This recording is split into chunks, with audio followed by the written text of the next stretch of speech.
Donc vous vous souvenez des entreprises qui manquent? Bah heureusement. J'ai une mémoire d'éléphant. Bon, mais c'est simple, il te manque 10 justificatifs pour les boulots que tu m'as dit là. Tu vas les chercher comme ça on est tranquille. T'inquiète pas, je roulerai pas vite. Ouais, t'as qu'à rouler, il y a une allure de retraité. On a fait un film où on butait des patrons, ça s'appelait Louise Michel, c'était le film précédent. Là, on voulait, déjà, il aurait pu buter tous les patrons qui revoyaient, mais bon, ça aurait fait redite. Et donc, on est parti vers un truc où aussi, Depardieu, on a tendance à souvent le voir en gros bras qui met des coups de tête. Et on voulait essayer de casser un peu son image en changeant ses cheveux, et puis en le faisant plus ailleurs. Il a un petit côté Bouddha, je sais pas, difficile à déterminer psychologiquement d'ailleurs, mais non, voilà, on voulait essayer de changer un peu, aussi de nous surprendre nous-mêmes. Effectivement, on est parti sur un film beaucoup plus sensible. Enfin, ça commence rigolo, puis ça se termine un peu moins rigolo. Et voilà, donc c'est aussi, nous, on veut pas bien qu'on fasse à peu près le même film à chaque fois, qui est une espèce de road movie, mais après, on essaye de faire des choses différentes. Première journée de retraite, et c'est anarchie. Je casserais bien ta petite gueule de je m'en foutisse, toi, si elle n'est pas ma femme. T'as mal fait les courses, t'as mal téléphoné, t'as mal bricolé. Faut faire quelque chose, Serge. On peut nous reprocher beaucoup de choses, mais au moins on essaye des trucs en termes de pellicule, justement, comme tu disais, en termes de cadrage. Donc voilà, puis on essaye de mettre des nouvelles têtes. Il y a aussi souvent les mêmes acteurs qui reviennent tout le temps. Voilà, donc c'est des choix, mais des choix d'abrutis, hein, mais voilà.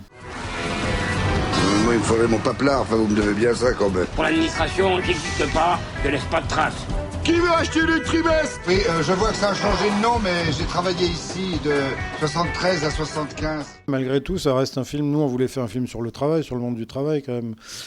Donc effectivement, lui, ayant travaillé comme ça, comme un dingue toute sa vie, quand il doit repartir dans les entreprises pour chercher ses papiers, il s'aperçoit que le monde a changé, que les entreprises ont changé, que la mentalité a changé, qu'il se retrouve dans un restaurant avec des VRP qui pleurent sur leur sort. Enfin, c'est aussi effectivement montrer que le monde du travail a vachement évolué et pas dans le bon sens. Barre-toi.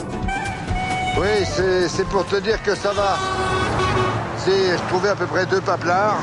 On n'avait pas écrit le film, on n'avait que l'idée d'un gars qui part chercher ses papiers de retraite en moto comme ça, et on ne voyait que Depardieu dans ce film-là. Donc on lui a proposé simplement l'idée parce qu'on ne voulait pas écrire le film pour rien.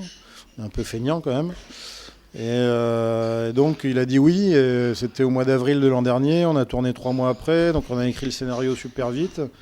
Il a aimé le scénario et voilà, c'est parti comme ça. Il a soutenu le film de bout en bout. Il n'a pas été payé quand certains voulaient abandonner parce qu'il n'y avait pas assez d'argent. Lui, il a dit on le fait quand même, quoi qu'il arrive.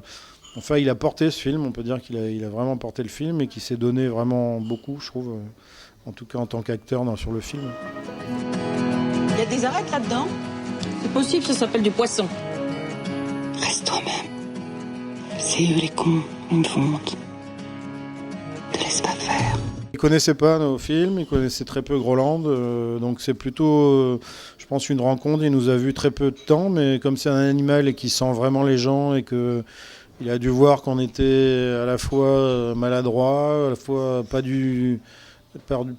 pas trop du cinéma français. Enfin, je sais pas qu'est-ce qui a fait qu'encore maintenant qu'il ait dit oui. Dernièrement, il a dit à un mec qui lui a posé la question, mais pourquoi vous avez choisi de faire ce film? Il a dit ouais, je sais pas, je les ai bien sentis. Il y avait un mec qui habitait Angoulême, ça m'a plu, parce qu'il y a Benoît qui habite Angoulême, donc ce sont des raisons assez opaques, hein, mais moi je vois qu'une seule raison, c'est que c'est un mec c'est un scanner vivant, donc il sait exactement, s'il te voit en 2 secondes, il va savoir qui tu es. C'est bon de rien faire aussi. Oui, j'ai pas eu l'occasion, souvent, de rien faire.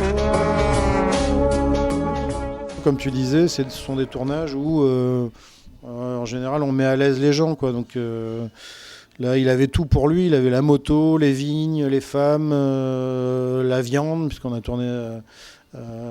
Il joue son emploi de base, c'est dans une entreprise de transformation de porc. Donc voilà, nous, on a essayé de le mettre dans des charentaises, hein, puisqu'on était en Charente. Et puis voilà, et puis il nous a dit même, à un moment donné, on l'entendait parler, il disait que ça lui rappelait les valseuses. Donc nous, on était hyper contents, quoi, mais pas sur le sujet du film, qui reste un film extraordinaire, mais plutôt effectivement dans cette espèce de liberté, aussi de je m'en foutisme, mais pas sur le film en lui-même, mais sur la vie, peut-être, je sais pas.